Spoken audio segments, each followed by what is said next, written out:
Le mot dette. Rien que l'entendre, on pense tout de suite à l'anxiété, au stress, à ce poids qui nous empêche de dormir. C'est une image vraiment négative qui est comme gravée dans notre esprit. Et si, et si cette perception n'était en fait qu'une partie de l'histoire? Parce que quand on y pense, les gens les plus riches, eux, n'ont pas peur de la dette. Au contraire, ils s'en servent et même beaucoup pour s'enrichir. La clé, ce n'est donc pas d'éviter la dette à tout prix, mais de vraiment comprendre comment elle fonctionne. Alors, explorons cette idée. En fait, il n'y a pas une seule dette, mais bien deux. D'un côté, on a l'ennemi. C'est la dette qui nous appauvrit, qui nous stresse, qui nous enferme. Et de l'autre, on a l'arme, un levier incroyablement puissant qui, s'il est bien utilisé, peut construire des fortunes. Tout le jeu, c'est d'apprendre à faire la différence entre les deux.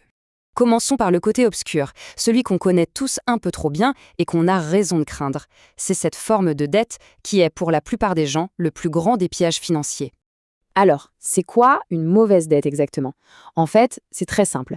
C'est quand on emprunte de l'argent pour acheter quelque chose qui va perdre de la valeur ou pire, quelque chose qui va être consommé et qui va disparaître. En gros, on paye aujourd'hui avec les intérêts de demain pour un objet qui vaudra moins ou même plus rien du tout. Mais pourquoi on tombe si facilement dans ce piège? Eh bien, la réponse est dans notre tête, dans notre psychologie. On est tous victimes de ce qu'on appelle le biais du présent. C'est-à-dire que notre cerveau est câblé pour préférer, et de loin, une petite récompense tout de suite plutôt qu'une plus grosse récompense plus tard. Et ça, les banques l'ont bien compris. Elles ont joué avec les offres du type « achetez maintenant, payez plus tard ». Prenons un exemple pour que ce soit bien clair.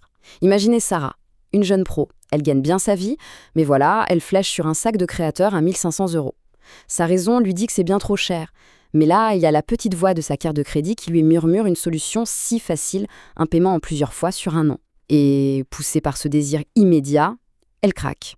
Le problème, c'est que la réalité financière finit toujours par nous rattraper.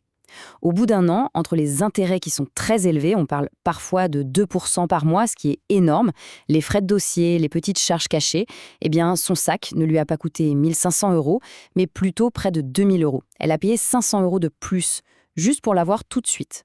Et le pire dans tout ça, c'est que l'objet pour lequel elle s'est endettée a massivement perdu de la valeur. Au bout d'un an, si elle voulait le revendre, son fameux sac ne vaudrait peut-être plus que 800 €. C'est ça, ce qu'on appelle la double perte. D'un côté, un actif dont la valeur s'effondre, et de l'autre, une dette dont le coût, lui, ne fait qu'augmenter. C'est vraiment le cœur du danger de la mauvaise dette. Et c'est exactement le même principe quand on achète une voiture neuve avec un crédit à taux élevé. Sa valeur peut chuter de 20% dès la première année, alors qu'on continue de payer des intérêts sur son prix d'origine. Bon, passons maintenant de l'autre côté de la médaille.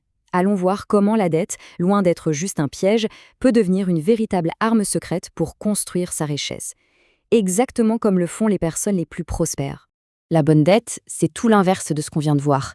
Il s'agit d'emprunter de l'argent pour acheter un actif qui a au moins l'une de ces deux qualités.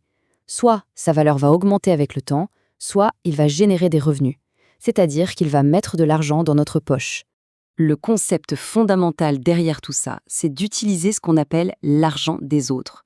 La stratégie, elle est simple mais redoutable. On emprunte de l'argent pour investir dans un actif dont le rendement attendu est plus élevé que le taux d'intérêt de l'emprunt. Et la différence entre les deux, eh bien, c'est du profit généré avec l'argent de quelqu'un d'autre. Ce qui est d'ailleurs assez intéressant, c'est que ce principe de levier financier n'est pas forcément incompatible avec certaines philosophies, comme la finance islamique. Même si les prêts à intérêt fixe y sont proscrits, le principe d'utiliser le capital d'autrui est accepté, mais avec une condition essentielle, al-ghunm bil-ghurm, ce qui veut dire pas de gain sans risque. En gros, celui qui apporte le capital doit aussi accepter de partager une partie du risque, par exemple à travers des partenariats où les profits, mais aussi les pertes, sont partagés. L'exemple le plus classique et sans doute le plus puissant de la bonne dette, c'est l'immobilier. Imaginez qu'on veuille acheter un appartement qui coûte 1 million. On n'a que 200 000 € d'apport, on va voir la banque et on obtient un prêt pour les 800 000 € qui manquent. Le point crucial, il est là. On contrôle maintenant un actif qui vaut 1 million avec seulement 200 000 € de notre poche. Et le meilleur dans tout ça, si on le met en location, c'est le locataire qui rembourse le prêt, pendant que la valeur du bien, elle, continue de grimper. Voilà toute la puissance de l'effet de levier. Avec un investissement personnel relativement faible, on se retrouve à la tête d'un actif bien plus important. C'est exactement comme ça qu'on peut multiplier la croissance de son patrimoine de manière exponentielle. Mais allons encore plus loin. Ce principe de la bonne dette, ce n'est pas juste pour l'immobilier. C'est vraiment la pierre angulaire des stratégies de croissance des plus grands entrepreneurs et des personnes les plus fortunées. Regardons quelques exemples. s'endetter pour payer une formation qui va doubler son salaire, c'est une excellente dette. Sam Walton, le fondateur de Walmart, il a commencé en empruntant de l'argent. Et il n'a jamais arrêté d'emprunter et de réinvestir pour bâtir son empire. Les plus grandes entreprises du monde font exactement la même chose. Elles empruntent à, disons, 5% pour financer des projets qui, elles le savent, vont rapporter 15%. Il existe même une stratégie très avancée, utilisée par les ultra-riches, qu'on surnomme acheter, emprunter, mourir. Voilà comment ça marche, en 3 temps. D'abord, ils achètent des actifs qui prennent de la valeur, des actions, de l'immobilier. Ensuite, au lieu de vendre ces actifs et de payer des impôts sur la plus-value, ils empruntent de l'argent à des taux très bas en utilisant ces mêmes actifs comme garantie.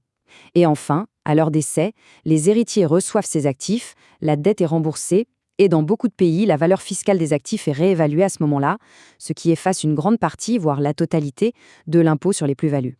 C'est une façon de profiter de sa richesse sans jamais avoir à la vendre. D'accord, tout ça est fascinant, mais concrètement, comment on peut appliquer ces connaissances à nos propres décisions? Comment faire le tri entre une bonne et une mauvaise dette pour soi-même? La toute première chose à bien intégrer, c'est que la dette en soi n'est ni bonne ni mauvaise. C'est un outil neutre. Pensez à un couteau. Dans les mains d'un grand chef, il peut créer un plat magnifique. Dans de mauvaises mains, il peut être dangereux. Toute la différence, c'est l'intention, la connaissance et la façon de s'en servir. Alors, voici une checklist toute simple, en 5 points à se poser avant de contracter la moindre dette. Premièrement, l'actif. Est-ce un bien durable ou quelque chose qui va être consommé?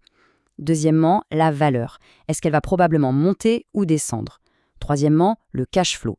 Est-ce que cet actif va générer des revenus? Quatrièmement, le coût. Est-ce que le rendement espéré est plus élevé que les intérêts à payer? Et enfin, le 5e point, crucial, le risque.